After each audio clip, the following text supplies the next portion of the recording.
Rintik hujan mengetuk kaca jendela kamarku dengan ritme yang konstan, seolah alam semesta sedang bersimpati pada kesunyian yang kini mengutuk ruangan ini.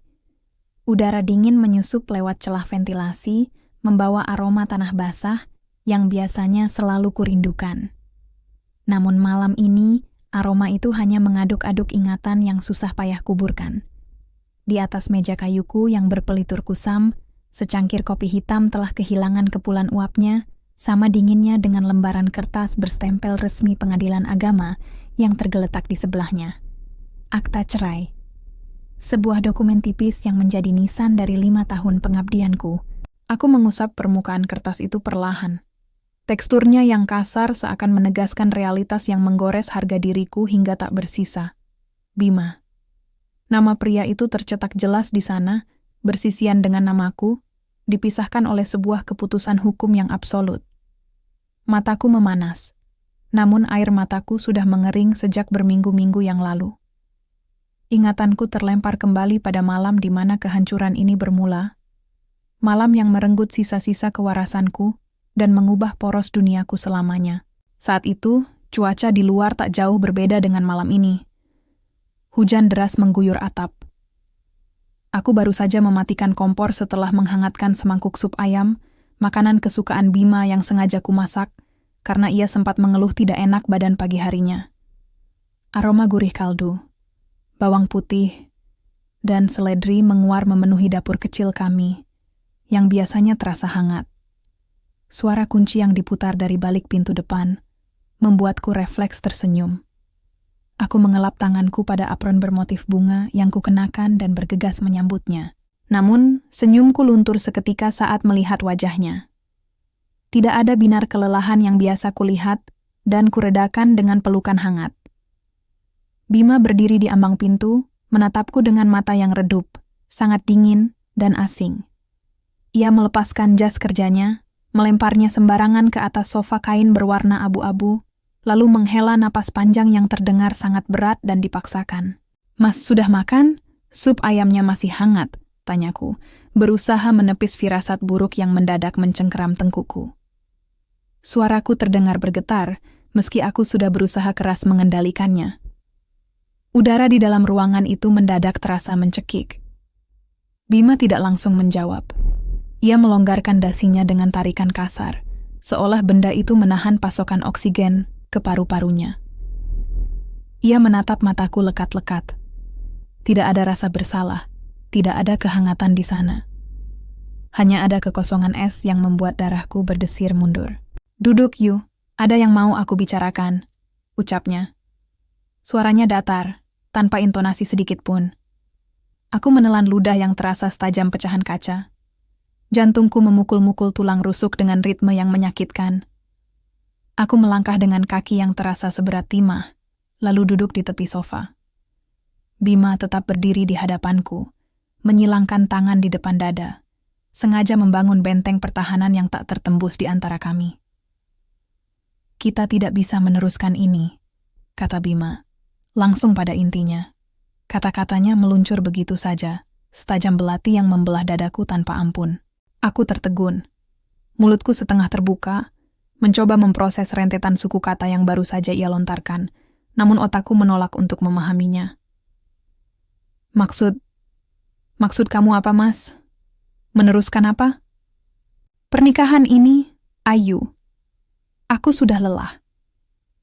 Bima menunduk sejenak, menatap ujung sepatu pantofelnya, yang mengkilap sebelum kembali menatapku dengan tatapan merendahkan. Tatapan yang menelanjangiku dari segala sisa kepercayaan diri. Aku butuh ruang. Aku butuh seseorang yang bisa mengimbangi ritme hidupku yang sekarang. Seseorang yang... Ia menggantung kalimatnya, namun matanya memindai penampilanku dari atas ke bawah. Daster katun yang warnanya sudah memudar di bagian kerah, rambut yang sekadar diikat asal dengan jepit murahan, dan aroma bawang yang menempel di ujung jariku. Seseorang yang lebih baik, yang mengerti duniaku, yang merawat dirinya, dan tidak hanya berkutat di dapur menunggu tanpa tujuan hidup. Pernyataan itu menampar wajahku lebih keras daripada tamparan fisik manapun. Nafasku tercekat. "Lebih baik?" bisikku, nyaris tak terdengar karena tenggorokanku menyempit. 5 tahun, Mas. 5 tahun aku meninggalkan karierku di firma desain karena kamu yang memintanya. Kamu yang memohon padaku, bilang bahwa kamu ingin istri yang selalu ada di rumah, yang memastikan kemejamu licin dan makan malammu siap.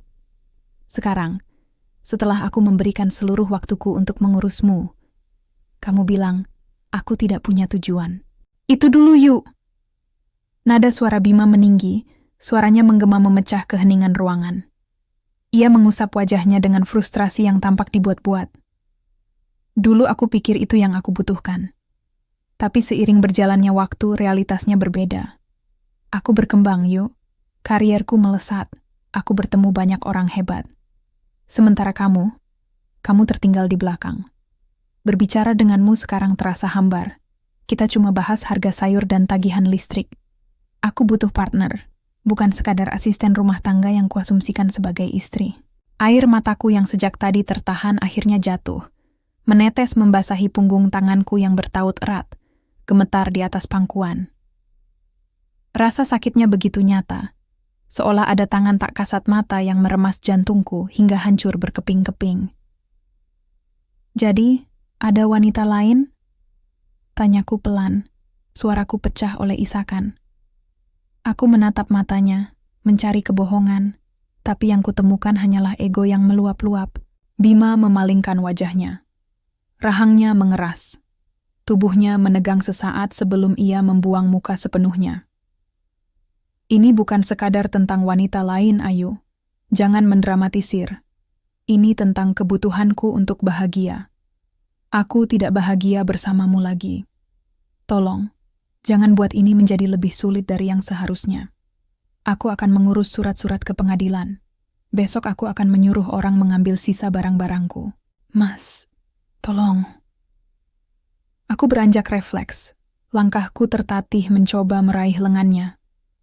Aku siap membuang harga diriku. Siap memohon agar ia mengingat kembali janji suci yang kami ucapkan di depan altar. Namun Bima melangkah mundur dengan cepat. Ia menepis tanganku dengan gerakan refleks yang begitu kejam, seolah aku adalah penyakit menular. Sentuhan yang dulu selalu menjadi tempatku mencari rasa aman kini, ditolaknya seperti sesuatu yang menjijikkan. Sudahlah, Yu. Keputusanku sudah bulat. Terimalah kenyataan bahwa kita sudah tidak selevel. Kata tidak selevel itu membunuhku seketika. Tanpa menoleh lagi, Bima berbalik menuju kamar kami. Hanya butuh waktu 15 menit baginya untuk mengemasi pakaian-pakaian pentingnya ke dalam sebuah koper hitam. Suara resleting yang ditarik kasar menggema, memekakkan telinga di lorong rumah. Setiap detik yang berlalu adalah siksaan. Aku hanya bisa berdiri mematung di sudut ruang tamu. Air mata mengalir deras merusak pandanganku. Melihat pria yang kucintai membuangku begitu saja bagai barang loak yang tak lagi berguna. Pintu depan tertutup dengan bunyi debuman keras. Klik. Suara kunci otomatis itu menjadi penanda berakhirnya duniaku. Malam itu, aku ambruk ke lantai yang dingin. Kakiku tak lagi mampu menopang berat badanku sendiri. Aku menangis sejadi-jadinya, meraung di tengah keheningan malam yang pekat, mencengkeram karpet bulu hingga jari-jariku kebas dan memutih. Rasa dihianati, direndahkan, dan dibuang berkecamuk menjadi satu racun yang menggerogoti jiwaku. Di atas lantai itu, aku mempertanyakan segala hal tentang diriku. Apakah aku sangat buruk rupa? Apakah pengorbananku tidak ada nilainya sama sekali? Kenapa cinta yang kuberikan sepenuhnya justru menjadi senjata yang ia gunakan untuk menghancurkanku? Hari-hari pertama setelah malam jahanam itu adalah neraka. Rumah ini terasa terlalu besar, terlalu sepi, dan terlalu penuh dengan hantu masa lalu. Aku tidak bisa menelan makanan sedikit pun. Semuanya terasa seperti pasir di mulutku. Bergelung di bawah selimut di atas kasur yang terasa terlalu luas, aku membiarkan diriku membusuk dalam kesedihan.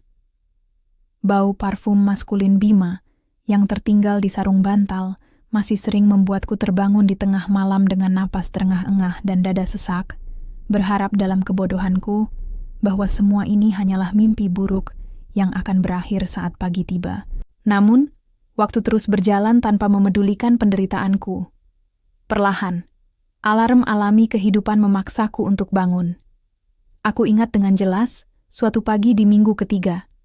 Sinar matahari menembus celah gorden, menyilaukan mataku yang bengkak dan perih. Dengan sisa tenaga yang kumiliki, aku menyeret langkah menuju kamar mandi.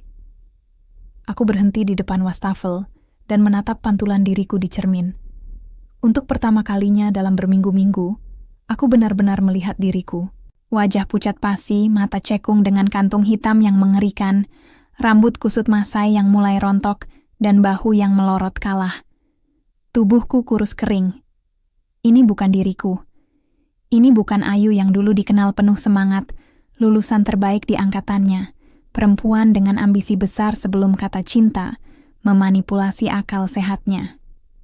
Suara Bima yang merendahkanku kembali terlintas di benakku, bergema menyakitkan seperti kaset rusak yang terus diputar berulang-ulang. Seseorang yang lebih baik, tidak selevel. Tanganku gemetar saat meraih keran air. Aku memutarnya hingga penuh, membiarkan aliran air sedingin es membasuh wajahku berkali-kali. Sensasi dingin yang menyengat pori-poriku seakan menampar kesadaranku, menyentakkanku pada satu realitas yang tak terbantahkan. Jika aku terus menangis di lantai dingin ini, jika aku membiarkan diriku mati perlahan karena patah hati, maka Bima menang. Ia terbukti benar bahwa aku lemah, bergantung, dan tak berguna tanpanya. Kututup keran air dengan kasar. Kutatap cermin itu lagi. Kali ini, bukan dengan tatapan mengasihani diri sendiri, melainkan dengan percikan kemarahan yang tiba-tiba menyala di dadaku. Kemarahan adalah bahan bakar yang luar biasa. Aku menarik napas dalam-dalam, merasakan udara mengisi paru-paruku yang sempat terasa sesak berhari-hari. Dadaku membusung. Cukup, bisikku pada bayanganku sendiri di cermin. Suaraku serak, serapuh ranting kering, tapi ada ketegasan di sana. Cukup Ayu, kamu boleh hancur hari ini. Tapi besok, tidak ada lagi air mata untuk laki-laki brengsek itu. Aku mengeringkan wajahku dengan handuk. Mulai detik itu, di depan cermin kamar mandi yang berembun, aku mengikat janji pada diriku sendiri. Aku akan membangun kembali puing-puing hidupku yang telah ia hancurkan tanpa sisa. Aku akan mencari kembali jati diriku, merebut kembali karierku yang tertunda, dan memungut kembali harga diriku yang sempat ia injak-injak. Bima ingin mencari wanita yang lebih baik? Biarkan saja, karena pada akhirnya, akulah yang akan menjadi versi terbaik dari diriku sendiri. Bukan untuk membuktikan apapun padanya, tapi untuk keselamatanku sendiri. Kehancuran ini bukanlah akhir dari ceritaku. Ini adalah fondasi paling keras untuk kebangkitanku. Aroma petrikor yang menguar dari celah ventilasi apartemen kecilku berpadu dengan wangi kopi hitam pekat yang baru saja kuseduh. Suara rintik hujan menghantam kaca jendela dengan ritme konstan yang menenangkan. Sore itu, aku hanya ingin menikmati kesendirianku. 3 bulan sudah berlalu sejak palu hakim pengadilan agama diketuk, memutus segala ikatan hukum dan emosional antara aku dan laki-laki itu. Aku baru saja mulai terbiasa dengan keheningan ruang tamu ini. Keheningan yang tak lagi terasa mengancam, melainkan membebaskan. Bunyi bel pintu yang tiba-tiba melengking merusak simfoni hujan sore itu. Aku meletakkan cangkir keramiku perlahan, merasakan sisa kehangatannya di ujung jemari, lalu berjalan menuju pintu. Seorang kurir berseragam berdiri di sana, menyodorkan sebuah amplop berukuran besar dengan senyum formal. Setelah menandatangani tanda terima, aku menutup pintu dan menatap benda di tanganku. Amplop itu berat. Kertasnya terbuat dari bahan beludru, halus berwarna merah marun, diikat dengan pita sutra berwarna emas. Ada aroma samar yang menguar dari permukaannya, campuran antara wangi melati dan vanila yang terlalu manis, hampir membuat mual. Ujung jemariku mengusap segel lilin yang tercetak rapi di bagian belakang. Jantungku berdetak sedikit lebih cepat. Bukan karena rindu atau antisipasi, melainkan insting primitif yang memperingatkan adanya bahaya. Perlahan, kubuka segel itu. Sebuah kertas tebal berlapis gold foil meluncur keluar. Mataku terpaku pada 2 nama yang tercetak dengan huruf kursif yang megah di bagian paling atas. Bima and Clara. Dadaku berdesir sesaat. 3 bulan. Pria itu menceraikanku dengan alasan klasik tentang hilangnya kecocokan dan kebutuhan mencari kebahagiaan yang lebih baik. Dan hanya dalam waktu 90 hari, ia sudah membagikan undangan pernikahan megah.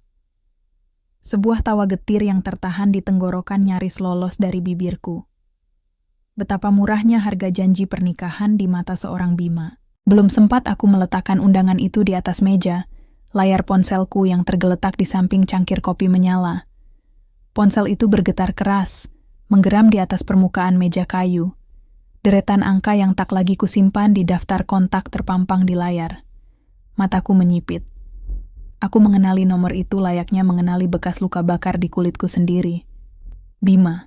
Aku menatap layar yang terus berkedip itu. Ada godaan besar untuk membiarkannya mati, membiarkan deringnya tenggelam oleh suara hujan. Namun, harga diriku menolak untuk terlihat bersembunyi. Aku menarik napas panjang, menenangkan gemuruh di dada, menguatkan dinding pertahananku, dan menggeser ikon hijau ke kanan. "Halo," ucapku. Nada suaraku datar, sedingin udara yang merembes masuk dari celah jendela. "Ayu!" Suara bariton di seberang sana terdengar langsung, penuh dengan kepercayaan diri yang menyebalkan, seolah ia masih memiliki kendali atas duniaku. "Kutebak kamu sedang memegang undanganku sekarang. Kurirku bilang barangnya baru saja diterima." Aku diam sejenak. Tanganku yang bebas tanpa sadar mencengkeram tepi meja kayu hingga buku-buku jariku memutih. "Ya, sudah kuterima." Terdengar helaan napas pendek dari seberang, disusul tawa kecil yang terdengar sangat merendahkan. Tawa yang dulu selalu berhasil membuatku merasa kerdil. "Baguslah kalau begitu. Aku sengaja pakai kurir khusus agar tidak ada alasan undangan itu terselip atau hilang. Aku sangat ingin memastikan kamu mendapatkannya." "Untuk apa, Bima?" tanyaku pelan, menahan nada emosional apapun agar tidak bocor ke dalam suaraku. "Kita sudah selesai. Memamerkan pernikahan barumu secepat ini tidak akan mengubah apa-apa." "Memamerkan?" Dia mendecak lidah.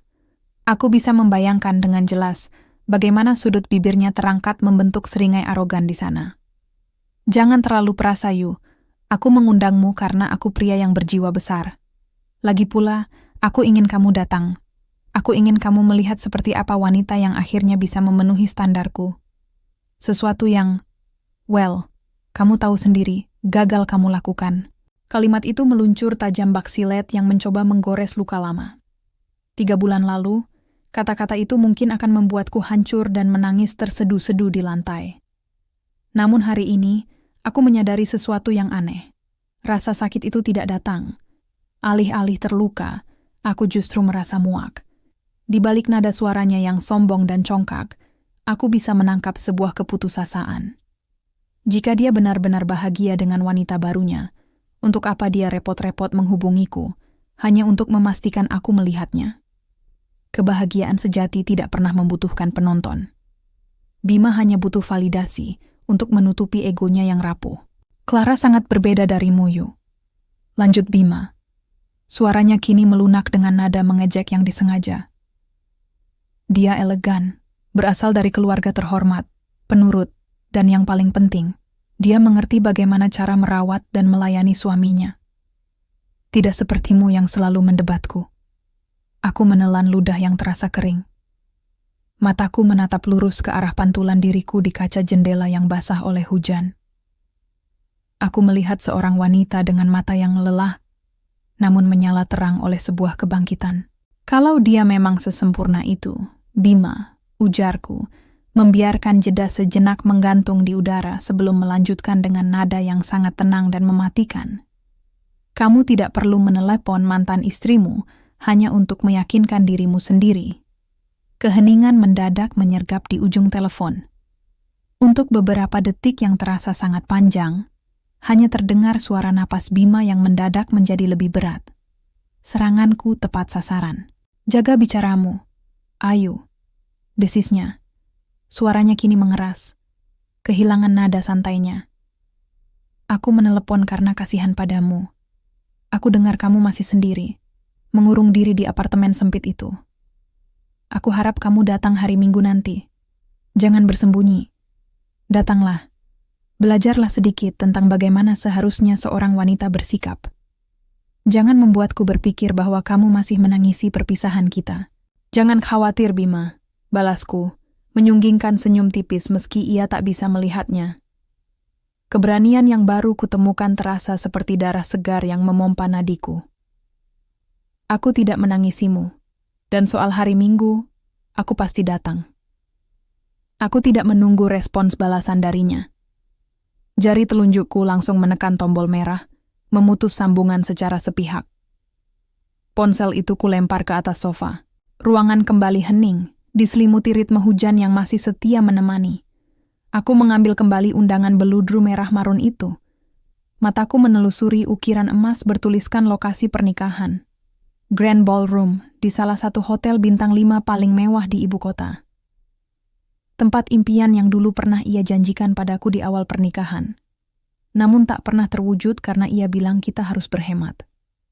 Kini, ia menghamburkan uang demi wanita bernama Clara itu. Tanganku tak lagi bergetar. Ketakutan dan rasa rendah diri yang selama ini membelengguku menguap tanpa sisa. Bima ingin aku datang untuk diinjak-injak? Ia mengharapkan mantan istri yang datang dengan wajah pucat, mata sembab, dan gaun lusuh yang menundukkan kepala di hadapan para tamu undangannya? Aku tersenyum lebar. Senyum yang benar-benar mencapai mataku untuk pertama kalinya sejak berbulan-bulan lalu. Undangan pamer kebahagiaan ini bukanlah akhir dari siksaanku. Ini adalah panggung yang ia bangun sendiri. Dan aku berjanji, aku akan datang bukan sebagai korban yang kalah, melainkan sebagai penonton yang akan menikmati pertunjukan egonya. Aku akan membuktikan padanya, dan pada diriku sendiri, bahwa Ayu yang lama, yang selalu menunduk di bawah bayang-bayang kesombongannya, sudah lama mati. Kebebasan ini terlalu mahal untuk dirusak oleh masa lalu. Sinar matahari pagi menyusup lewat celah gorden kamarku, melukis garis-garis keemasan di atas spray putih yang sedingin es. Aku duduk di tepi ranjang, membiarkan keheningan apartemen ini meresap ke dalam pori-poriku. Sensasi dingin dari lantai marmer menjalar perlahan dari telapak kaki telanjangku, merambati pergelangan hingga ke dadaku. Namun tidak ada debar jantung yang menyakitkan hari ini. Tidak ada sesak di dada atau air mata panas yang mengancam tumpah.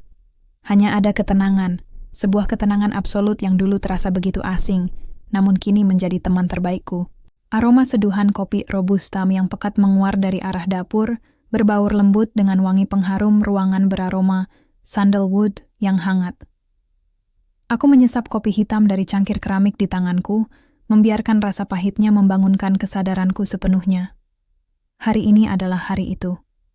Hari di mana Bima, pria yang pernah bersumpah sehidup semati di hadapan Tuhan bersamaku, pria yang kemudian mencampakkanku karena aku dianggap tidak cukup sempurna, akan mengikat janji dengan wanita lain.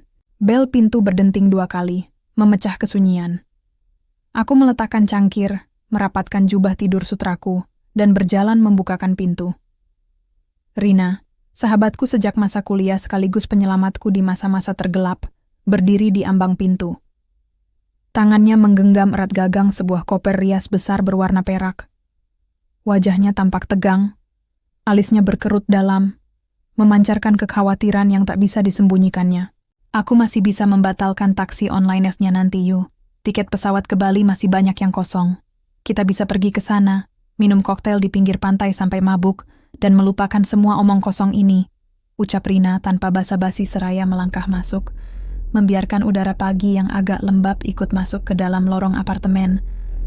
Aku tersenyum tipis, mengambil alih jaket denim yang tersampir di lengannya. Aku tidak akan lari, Rin. Pelarian hanya untuk orang yang merasa kalah di medan perang. Rina menghela napas panjang dan berat, meletakkan koper riasnya di atas meja riasku dengan suara gedebuk pelan. Ia menatapku tajam. Aku hanya tidak ingin kamu hancur lagi, Ayu. Kau sudah bersusah payah membangun kepingan dirimu selama berbulan-bulan ini. Datang ke sarang singa. Melihat pria brengsek itu tersenyum puas di atas pelaminan, aku sungguh tidak rela. Kau tidak harus membuktikan apapun padanya. Siapa yang bilang aku akan hancur? Balasku dengan suara rendah yang stabil. Aku berjalan mendekati cermin besar di sudut kamar, menatap lurus pada pantulan diriku. Wajahku pucat tanpa riasan. Ada bayangan kantung mata samar yang tersisa dari malam-malam tanpa tidur di masa lalu, tetapi sorot mataku tajam dan jernih. Aku datang bukan untuk meratapi apa yang hilang, Rin. Aku tidak akan menangis. Aku datang untuk menunjukkan apa yang telah dia buang. Aku butuh penutupan ini untuk diriku sendiri. Rina terdiam sejenak. Ia memandangi wajahku melalui pantulan cermin, mencari sisa-sisa keraguan di mataku. Ketika ia tidak menemukan apapun selain tekad yang membaja, perlahan senyumnya mengembang. Ia membuka pengait kopernya hingga berbunyi klik yang nyaring. Baiklah kalau begitu. Mari kita persiapkan senjatamu. Kita buat Bima menyesal sampai ke tulang sumsumnya hari ini. Proses transformasi pun dimulai. Setiap sapuan kuas berbulu halus yang menyentuh kulit wajahku terasa seperti ritual pembasuhan luka masa lalu. Rina bekerja dengan teliti dan penuh dedikasi. Sensasi dingin dari cairan foundation meresap ke kulitku, meratakan warnanya, menutupi jejak-jejak masa lalu yang kelam. Kami tidak banyak bicara selama proses itu, membiarkan alunan musik jazz pelan dari pemutar piringan hitamku mengisi keheningan. "Apakah kamu sudah melihat foto perempuannya?" tanya Rina tiba-tiba, memecah keheningan saat ia sedang mengaplikasikan concealer di bawah mataku. Aku menggeleng pelan, menjaga agar wajahku tetap rileks. Tidak. Untuk apa? Bima bilang dia jauh lebih muda, jauh lebih cantik, dan 100 kali lebih sempurna dariku. Begitu kan nada bicaranya saat dia meneleponku bulan lalu? Biarlah itu menjadi kejutan hari ini. Kau tahu, pria yang terlalu banyak membual biasanya hanya menutupi rasa insecure-nya sendiri. Dengus Rina sinis sambil mulai merias kelopak mataku. Kita tidak akan menggunakan warna riasan yang menyedihkan. Kita butuh warna yang mengintimidasi, berkelas, tapi tetap terlihat seperti kau tidak berusaha terlalu keras untuk menarik perhatian. Rina memilih nuansa smoky perunggu dan coklat gelap untuk mataku. Saat aku membuka mata, tatapanku tampak jauh lebih dalam, tajam, dan penuh teka-teki. Bulu mataku dilentikkan sempurna dan dilapisi maskara tebal. Sebagai sentuhan akhir pada wajah, Rina memulaskan lipstik mata berwarna merah, marun, pekat di bibirku. Tekstur lipstik itu terasa lembut, namun warnanya berteriak penuh otoritas. Saat aku mengatupkan bibir, aku merasa seperti sedang mengenakan sebuah zirah pelindung. Selesai, bisik Rina puas, melangkah mundur sedikit untuk mengagumi hasil karyanya. Aku terkesiap melihat sosok yang membalas tatapanku di cermin. Wanita itu tampak memukau. Ia bukan lagi Ayu yang menangis memohon di lantai ruang tamu yang dingin, meremas ke meja Bima saat pria itu menyerahkan surat cerai dengan wajah tanpa emosi. Wanita di cermin ini adalah sosok yang sama sekali baru. Rahangnya terlihat tegas, bibirnya menyiratkan kepercayaan diri yang tak tergoyahkan. Kini, tiba saatnya untuk gaun itu. Aku melangkah ke arah lemari gantung dan menurunkan pembungkus plastiknya dengan hati-hati. Seminggu yang lalu, aku menghabiskan waktu berjam-jam di butik eksklusif langgananku, menolak belasan gaun mahal sebelum akhirnya menemukan satu yang benar-benar sempurna. Gaun berbahan sutra murni berwarna hijau zamrud. Warna yang diyakini melambangkan kedewasaan, kebangkitan, keanggunan, dan kehidupan baru. Saat aku menanggalkan jubah tidurku dan mulai menyarungkan gaun itu, sensasi dingin dari kain sutra yang membelai kulitku memberikan rasa nyaman yang aneh. Suara resleting yang ditarik Rina dari belakang punggungku terdengar seperti segel yang mengunci keraguanku. Potongan halter neck gaun itu memamerkan tulang selangkaku yang tegas dan leherku yang jenjang. Siluetnya tidak terlalu ketat, tetapi jatuh memeluk lekuk tubuhku dengan proporsi yang begitu pas, memancarkan sensualitas tanpa kehilangan kelasnya. Belahan gaun yang memanjang hingga pertengahan paha di sisi kiri memberikan ilusi kaki yang lebih jenjang setiap kali aku melangkah. Rina menatapku tanpa berkedip, mulutnya sedikit terbuka. Astaga, Ayu, Bima pasti akan membutuhkan alat bantu pernapasan saat dia menoleh ke arahmu nanti. Aku tertawa pelan. Suara tawaku terdengar renyah, lepas, dan mengalun ringan di udara. Sungguh mengejutkan, aku tidak merasakan kepahitan sedikit pun di sana. Aku berjalan menuju meja rias bagian bawah, menarik laci dan mengeluarkan sebuah kotak perhiasan beludru biru. Di dalamnya ada kalung berlian sederhana, namun berkilau tajam yang kubeli dari bonus pekerjaanku bulan lalu. Dulu, aku selalu menunggu Bima membelikanku perhiasan, yang pada akhirnya jarang terjadi. Kini, aku menyematkan kalung berlian itu ke leherku dengan kedua tanganku sendiri. Dinginnya logam mulia menyentuh dadaku, terasa menguatkan. Aku melangkah menuju rak sepatu, meraih sepasang stiletto, hitam rancangan desainer ternama dengan aksen tali tipis yang melingkar elegan di pergelangan kaki. Begitu aku memasukkan kakiku ke dalamnya, postur tubuhku berubah seketika. Tinggi badanku bertambah 10 cm, memaksaku untuk berdiri tegak, mengangkat dagu, dan menarik bahuku ke belakang. Sebagai sentuhan akhir, aku mengambil botol kristal parfum favoritku. 2 semprotan di nadi leher, 1 di pergelangan tangan. Aroma mawar hitam yang gelap, muskon yang dalam, dan sedikit sentuhan vanila yang manis menyeruak memenuhi ruangan, meninggalkan jejak misterius dan mahal yang menguar setiap kali aku bergerak. "Gugup?" tanya Rina lembut. Ia berdiri di belakangku, kedua tangannya yang hangat bertumpu pada pundakku yang terbuka.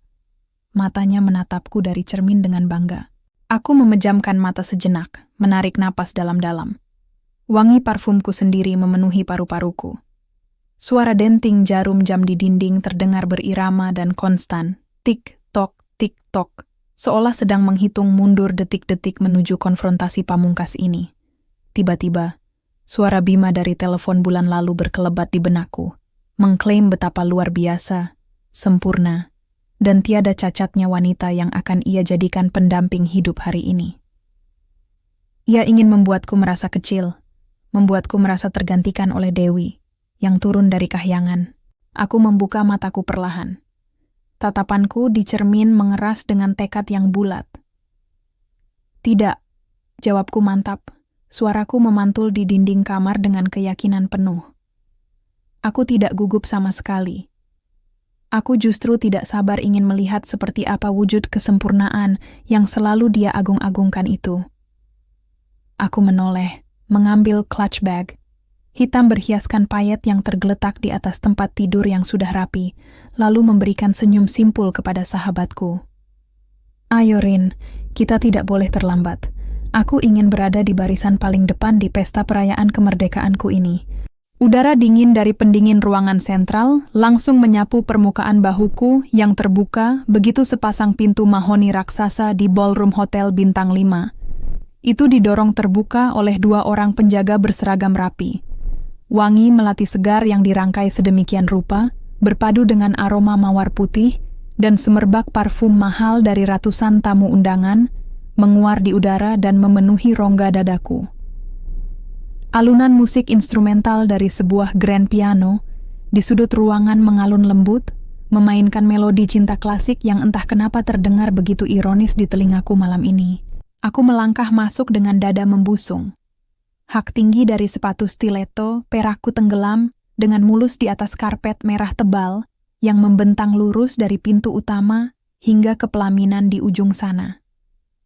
Lampu-lampu gantung kristal di langit-langit membiaskan cahaya keemasan ke segala penjuru, menciptakan siluet kemewahan yang dulu selalu diagung-agungkan oleh Bima. Segala hal di ruangan ini menjeritkan satu kata, prestis. Sesuatu yang membuat mantan suamiku itu rela menghancurkan rumah tangga kami. "Ayu," langkahku terhenti ketika sebuah suara yang tak asing memanggilku dari sebelah kiri. Aku menoleh perlahan dan mendapati Ratna, sepupu Bima, menatapku dengan mata terbelalak lebar. Gelas sampahnya berembun di tangannya nyaris miring, saking terkejutnya ia melihat kehadiranku. "Malam, Ratna," sapaku dengan nada tenang, sangat terkendali. Aku mengulas senyum paling anggun yang sudah kulatih berhari-hari di depan cermin. "Ya ampun, Ayu. Ini benar-benar kamu." Ratna mendekat. Matanya menelusuri penampilanku dari ujung rambut hingga ujung kaki seolah aku adalah sebuah ilusi. Gaun sutra berwarna zamrud yang kukenakan membalut tubuhku dengan sempurna, menonjolkan keanggunan yang dulu tak pernah dihargai. Kainnya jatuh dengan lembut, kontras dengan perhiasan berlian minimalis yang melingkar manis di leherku. Kamu terlihat luar biasa. Sangat berbeda dari terakhir kali kita bertemu. Terima kasih. Aku merasa sangat baik, balasku santai. Suaraku tidak sedikit pun bergetar. Ratna menggigit bibir bawahnya, tampak ragu-ragu sejenak sebelum mencondongkan tubuhnya ke arahku, menurunkan volume suaranya. Aku sungguh tidak menyangka kamu akan punya nyali untuk datang, Yu. Sejujurnya, suasana di keluarga besar kami agak canggung hari ini. Kamu harus lihat sendiri ke depan. Ada nada kasihan sekaligus geli dalam bisikan Ratna, yang membuat keningku berkerut samar. Oh ya, menarik sekali, ujarku, mempertahankan senyum simpulku. Kalau begitu aku permisi ke depan dulu, Ratna. Aku tidak sabar ingin memberikan ucapan selamat kepada pengantin baru kita. Permisi. Aku mengangguk pelan dan melanjutkan langkahku. Setiap detik yang berlalu seiring langkahku menuju pelaminan terasa seperti adegan gerak lambat di sebuah film. Beberapa pasang mata mulai mengenaliku. Terdengar bisik-bisik tertahan dari tamu-tamu yang dulu pernah menjadi bagian dari lingkaran sosialku saat aku masih berstatus sebagai istri Bima. Mereka saling menyenggol, menutupi mulut, mencoba menerka-nerka apakah aku datang untuk membuat keributan. Tetapi aku tidak menunduk. Tidak ada lagi Ayu yang rapuh, yang menangis memohon di lantai apartemen agar suaminya tidak mengemasi barang-barangnya. Tidak ada lagi Ayu yang merasa dirinya kurang cantik, kurang pintar, dan kurang berkelas. Aku mengangkat daguku tinggi-tinggi, merasakan setiap tatapan heran, kagum, dan terkejut itu sebagai bahan bakar yang memperkuat pijakanku. Di ujung karpet merah, pelaminan raksasa bergaya Eropa klasik berdiri megah dengan pilar-pilar putih yang dililit ratusan mawar impor, dan di sanalah ia berdiri. Bima. Mantan suamiku mengenakan setelan tuxedo putih bersih dengan dasi kupu-kupu yang tampaknya terlalu mencekik lehernya. Ia sedang menyalami seorang tamu dengan tawa yang ditarik paksa, sebuah ekspresi wajah yang sangat kukenali sebagai topeng ketika ia sebenarnya sedang merasa tertekan dan tidak nyaman. Kini, pandanganku bergeser perlahan ke arah sosok wanita yang berdiri di sebelahnya. Wanita yang digadang-gadang Bima sebagai standar yang lebih tinggi. Seseorang yang, menurut kata-kata terakhir Bima padaku di pengadilan agama, memiliki kelas, martabat, dan aura sosialitas sejati yang tidak akan pernah bisa kau capai sampai kapanpun, Ayu. Langkahku terhenti tepat di batas area antrean tamu, sekitar 5 meter dari pelaminan. Aku menyipitkan mata, mencoba mencerna pemandangan di depanku, memastikan bahwa mataku tidak sedang menipuku. Wanita itu, apakah ini sebuah lelucon? Alih-alih seorang wanita sosialita yang anggun, berwibawa, dan memancarkan pesona aristokrat seperti bayanganku, sosok yang bersanding di sebelah Bima terlihat seperti karikatur berjalan. Ia mengenakan gaun pengantin berwarna emas, mencolok yang dipenuhi payet berlebihan, memantulkan cahaya lampu sorot hingga membuat tubuhnya terlihat seperti bola disko yang menyilaukan mata. Kain gaun itu berdesain tumpuk-tumpuk secara asimetris dengan rumbai-rumbai di bagian pundak yang justru menenggelamkan postur tubuhnya yang pendek dan gempal. Namun, bukan gaun norak itu yang membuat napasku tertahan. Riasan wajah sang mempelai wanita sangat luar biasa tebal, dengan warna foundation yang setidaknya 3 tingkat lebih terang dari warna asli kulit leher dan lengannya, menciptakan efek topeng yang mengerikan. Alisnya digambar terlalu menukik tajam ke atas, sementara lipstik merah menyalanya tampak mengkilap dan sedikit berantakan karena ia terus-menerus mengunyah sesuatu di mulutnya, mungkin permen karet, dengan gerakan rahang memutar yang sama sekali tidak ditutup-tutupi. Sanggul di kepalanya menjulang terlalu tinggi, nyaris tidak proporsional, dihiasi mahkota berlian imitasi yang ukurannya terlampau besar, hingga tampak miring ke sisi kiri. Di saat Bima berusaha tersenyum elegan ke arah fotografer, wanita itu justru mengibas-ngibaskan kipas angin portabel elektrik berkarakter kartun kucing berwarna merah muda tepat di depan wajahnya sendiri, meniupkan udara ke arah bulu mata palsunya yang terlihat begitu tebal dan berat. Panas banget sih ini gedung. Mas, itu cateringnya disuruh cepet dong keluarin kambing gulingnya. Teman-teman arisanku udah pada protes nungguin dari tadi. Suara wanita itu melengking tinggi, menembus alunan musik piano dan percakapan para tamu. Ia menepuk kasar bahu Bima dengan buket bunganya, sama sekali tidak mempedulikan deretan tamu yang sedang menunggu giliran untuk bersalaman. Bima tersentak, wajahnya seketika memerah padam hingga ke telinga. Sayang, pelan-pelan bicaranya. Ini lagi ada tamu penting dari kantorku. Desis Bima dengan rahang mengeras, mencoba menutupi senyum canggungnya. Ia berusaha meraih tangan wanita itu untuk menenangkannya, namun langsung ditepis dengan kasar. Biarin aja, orang aku yang bayar sewa gedungnya kok. Ngapain diatur-atur? Lagian AC-nya pelit banget, luntur nih makeup aku mahal-mahal. Balas wanita itu tanpa basa-basi. Beberapa tamu di depannya tersenyum kaku, saling melirik, dan buru-buru menunduk turun dari pelaminan. Dadaku bergemuruh. Aku berdiri mematung di tengah kerumunan. Ingatan tentang bagaimana Bima mencaciku, karena aku salah memilih warna taplak meja saat makan malam bersama atasannya. Tentang bagaimana ia merendahkan harga diriku, karena aku tidak tahu membedakan jenis-jenis wine, berputar kembali di kepalaku bagai kaset rusak. Ia membuang pernikahan kami yang damai dan tulus demi seorang wanita kaya yang bahkan tidak tahu cara bersikap sopan di hari pernikahannya sendiri, demi seseorang yang secara terbuka memarahi dan merendahkannya di depan ratusan tamu undangan. Sebuah perasaan aneh mulai menjalar dari dasar perutku, merambat naik menelusuri tulang belakang kangku, menggelitik tenggorokanku. Itu bukan rasa sedih. Itu sama sekali bukan rasa sakit hati atau cemburu. Itu adalah rasa geli akan absurditas yang telah memuncak hingga ke ubun-ubun. Pada detik yang sama, Bima menoleh ke arah antrean. Pandangannya menyapu barisan tamu yang menunggunya, dan seketika terkunci padaku. Mata Bima terbelalak ngeri. Aku bisa melihat jakunnya naik turun dengan cepat saat ia menelan ludah. Keterkejutan di wajahnya sama sekali tidak bisa disembunyikan. Ia menatapku, wanita yang ia buang, yang kini berdiri tegak dalam balutan gaun zamrud yang elegan, memancarkan pesona ketenangan yang dulu selalu ia hancurkan dengan kritik-kritik tajamnya. Rahang Bima sedikit mengendur.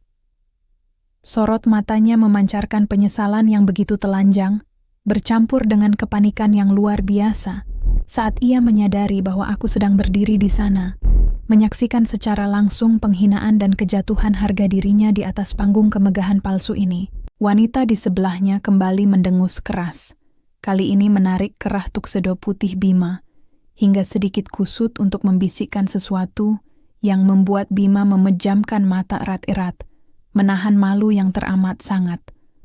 Aku menatap wajah Bima yang tersiksa, menatap mahkota miring wanita itu, menatap kipas angin kartun merah muda yang berputar kencang. Dan aku tidak tahan lagi. Gemetar di bibirku bukan karena sisa-sisa tangis masa lalu, melainkan tawa yang meledak tak tertahankan. Awalnya hanya kekehan kecil yang kututupi dengan punggung tanganku, namun ironi dari situasi ini terlalu sempurna, terlalu menggelikan untuk ditahan. Semua malam-malam tanpa tidurku, semua air mata penolakanku, semua rasa tidak berhargaku selama setahun terakhir. Ternyata hanya demi sebuah komedi murahan. Tawaku akhirnya lolos dari bibirku. Keras, lepas, menggema dari dasar dada, dan sama sekali tanpa filter. Aku tertawa di tengah kerumunan yang mulai terdiam memperhatikanku, menatap langsung ke arah mata Bima, yang kini memucat pasi seperti mayat. Suara tawaku berpadu dengan dengungan kebingungan para tamu, memecah keanggunan palsu yang berusaha dibangun mati-matian di ruangan ini.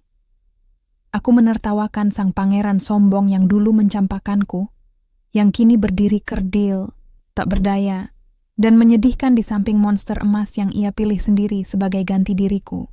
Suara tawaku menggema, membelah alunan halus musik gamelan yang sedari tadi mendominasi ballroom megah ini. Aku berusaha menutup mulutku dengan sebelah tangan, tetapi percuma. Bahuku berguncang hebat. Di ruangan yang dipenuhi ratusan tamu bergaun sutra dan setelan jas mahal ini, tawaku terdengar seperti denting gelas kaca yang pecah berantakan di atas lantai marmer. Dinginnya pendingin ruangan yang tadinya merayap perlahan di tengkukku kini menguap, tergantikan oleh sengatan adrenalin murni yang mengalir deras dalam darahku. Aroma tajam bunga melati yang menjadi dekorasi utama pelaminan kini terasa memuakan, namun di saat yang sama, sangat memabukkan karena menjadi saksi dari komedi ironis di hadapanku. Di atas panggung pelaminan yang dihiasi lampu kristal raksasa, wajah Bima berubah drastis. Senyum angkuh yang ia kenakan 10 detik lalu saat melihatku masuk kini runtuh sepenuhnya. Wajahnya memerah, dari ujung leher hingga ke telinga, kontras dengan beskap putih bersih yang membalut tubuhnya. Mata pria yang pernah berbagi ranjang denganku selama 5 tahun itu membelalak panik. Keringat dingin mulai merembes di pelipisnya, mengkilap di bawah terang cahaya lampu sorot. Ia menelan ludah dengan susah payah, tampak sangat salah tingkah, dan menanggung malu yang tak terlukiskan di hadapan tamu-tamunya yang kini mulai berbisik-bisik. Sementara itu, wanita di sebelahnya, wanita yang selama ini digadang-gadang Bima sebagai sosok yang jauh lebih sempurna, lebih berkelas, dan lebih segalanya dariku, tampak sibuk sendiri. Gaun pengantinnya terlalu berlebihan, dipenuhi payet emas yang menyilaukan mata dan riasan wajah yang sangat tebal, nyaris seperti topeng karnaval. Namun bukan itu yang membuatku tertawa lepas, melainkan tingkah lakunya.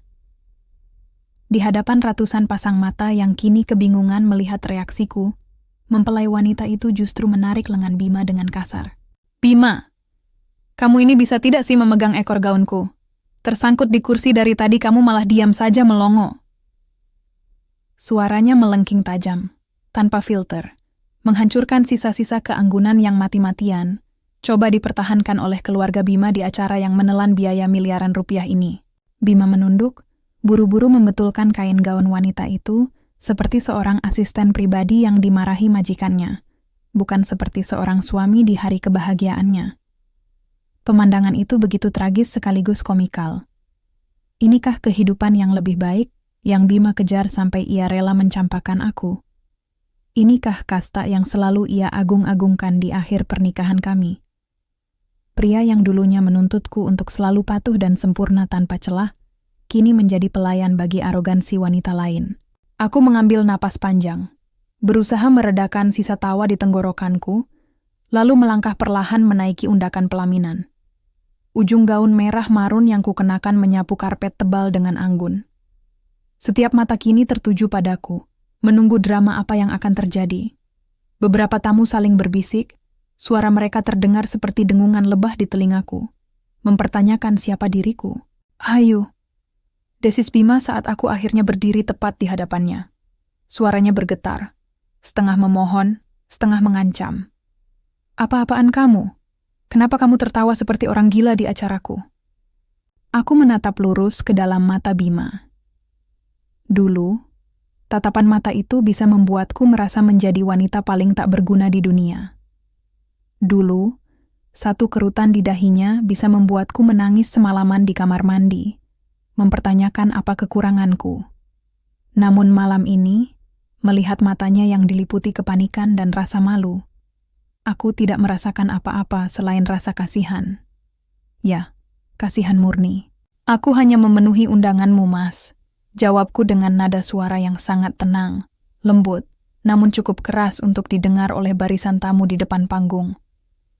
"Kamu mengundangku untuk melihat seberapa bahagia dan sempurnanya hidupmu sekarang. Jadi, aku datang. Dan kamu menertawakanku?" Balas Bima, rahangnya mengeras. Ia melirik panik ke arah istrinya, yang kini menatapku dengan mata menyipit tajam. Tangan Bima terkepal di sisi tubuhnya, namun ia tak berani melakukan gerakan kasar di depan umum.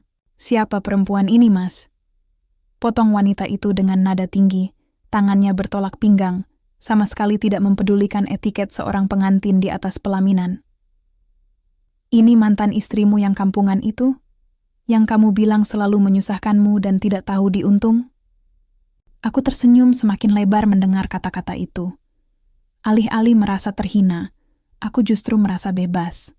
Beban berat yang bertahun-tahun merantai kakiku, keraguan akan nilai diriku, tiba-tiba hancur berkeping-keping menjadi debu. Pria di hadapanku ini bukan dewa. Ia hanyalah laki-laki pengecut yang membutuhkan wanita lain untuk menutupi rasa mindernya. Selamat atas pernikahan kalian, kataku, mengabaikan sama sekali hinaan wanita itu, dan justru menatap Bima dengan pandangan penuh kemenangan. Aku mencondongkan tubuhku sedikit, menurunkan suaraku agar hanya Bima yang bisa mendengarnya. Aku benar-benar bersyukur, Mas.